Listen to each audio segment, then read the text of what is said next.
Kinetic can be pretty tough for basses. There's a lot of independent bass writing here, and if you don't have basses that are pretty sharp or basses that don't play with very good technique, you're probably going to have problems here. So what are the techniques that bass players tend to struggle with? Well, a lot of them tend to play over the fingerboard, and that's not going to be good for this piece, especially if you want their melodies, their solis to come out. Playing over the fingerboard is not going to help with that. So getting them to play an appropriate bowing lane, get them to play closer to the bridge is going to be key. The other thing that we tend to see with our bass players is we start to see the elbow dropping, the elbow coming back, all this kind of stuff, gravity, doing its thing. And there's a lot of half position in Kinetic. And so if our elbows are down here, it's going to make it really funny to play in half position and stuff.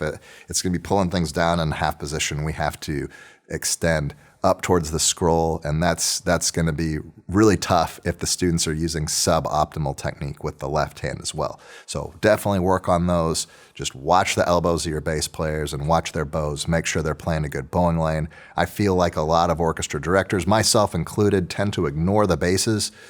In Kinetic, you're probably not going to be able to do that because they have so much independent writing. Finger patterns will help with the half position stuff.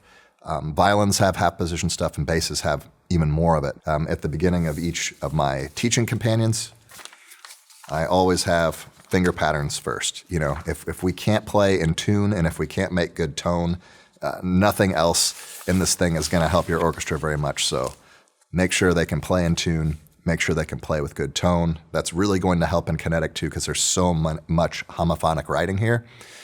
So being able to play in tune is going to be important. If they're out of tune, it's going to be very obvious. Also in the teaching companion, I have a section where students play with getting in and out of half position. So they'll play like open D, E natural, and then open A, B flat. And then they'll go back to open D, E natural, and they'll just kind of diddle around with first position, half position, first position, half position, getting them used to that different hand position. The other challenge that you're going to have in Kinetic is probably with some of the string crossings. There are some pretty wicked string crossings here. You take this piece up to tempo, and what happens here in the second pattern is that instead of jumping up to C like everybody else, the basses will actually play the C on the A string. But then they got to jump up for this G. So you can either have them like shift and play this and try to shift around. That's probably actually going to be harder. Or you're going to have to learn how to cross two strings. I have some videos on string crossing, season 1, episode 9. And in intensity, you're definitely going to lead with the elbow in most cases when it comes to the type of string crossing that you're going to do. So make sure that your bass players are leading with the elbow. A lot of other people have some string crossings too. Now, we have a lot of eighth notes, and those eighth notes are definitely in patterns. And so in that regard, it's a lot like Baroque music. So you might think, well, this is a lot like Baroque music. I'm going to lead with the wrist. However, the way it's written is that it tends to involve a single tetrachord instead of being split between two tetrachords. So in almost all cases in this, we're going to end up leading with the elbow instead of with the wrist because we're not going back and forth between different strings. So we're gonna be using the elbow to change, leading with the elbow to change strings, and the wrist follows. Whereas instead of leading with the wrist and the elbow follows, you use them both for string crossing. You use your wrist, you use your elbow, but who leads the dance is the question. For more information, season 1, episode 9. The other issue that I hear with a lot of orchestras is here in 71. The first violins and the lower strings, they have a change in rhythm here to the syncopation, and then we get this melody in second violins and violas. We need to have our middle voices play very strong here, and middle voices tend to be a weakness of younger and less experienced, the sub-non, varsity E orchestras. And so we're going to have to get our students to learn how to put their weight down on the string and how to grip the string. And again, when I say grip the string, I don't mean grip the bow. I mean grip the string with the bow hair. If the students can't do that, they can't activate the string and articulate, it's going to be very challenging to make 71 sound good. We also have some unequal bows here. we have some dotted half notes that are followed by quarter notes, so that's a 3-to-1 bow distribution issue. If the students don't know how to recover with these up bows, and if they recover in such a way that breaks the phrase, it's going to be a huge problem. So, if they haven't had a lot of exposure to 3/4, you might have to go over this and really help them out. Another thing to look for if they're not able to phrase well here, if they're just crushing the up bows, I would have a look at the bow hands. Are they flexible enough to be able to roll the bow hair a little bit, to be able to tilt the bow hair? Also, can we keep the bows straight? Are the bows sliding all over the place, or do we have enough grip to hold a bowing lane and keep that bow straight? If not, then we definitely need to work that out before we can tackle this section here at 71. The other problem that we're likely to run into here with Kinetic is that, considering the group that this was probably written for, a lot of them may have underdeveloped vibrato techniques. So vibrato, especially in places where we have long note values, is going to be pretty important, in your contest or your performance. And if your students are playing with straight tone, that's probably not going to fly in a lot of places. So check out Season 1, Episode 4. I do a whole series on vibrato. Now, it's not the only way to teach vibrato. There's a lot of different ways to teach vibrato out there. But if your way isn't working with those kids in particular, you might want to try something else. You can try my methods and see if they work better for you. With all of the exercises that I try to implement with my students, I think that accountability is key. So I try to create exercises where the students have to use the right technique in order to do the exercise, or else why do it? Why learn vibrato? Why move your finger in a certain way? So creating that accountability is sort of something that I've tried to do when I'm creating the exercises for my students, so that everybody's on the same page. In a lot of orchestras that I listen to and measure 75, a lot of the times we're missing E-flats here.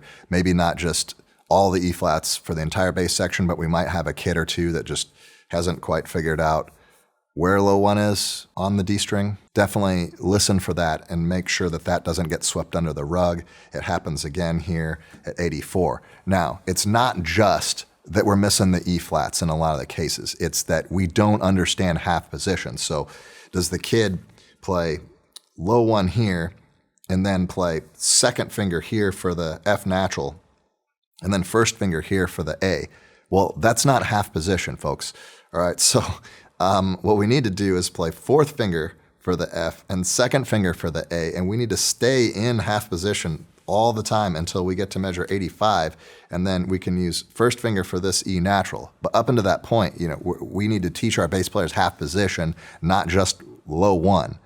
And that's what I mean by a lot of our basses are kind of missing that stuff, is because they don't quite understand the technique. There's a lot of places in here where cellos and violas have to play on the C string.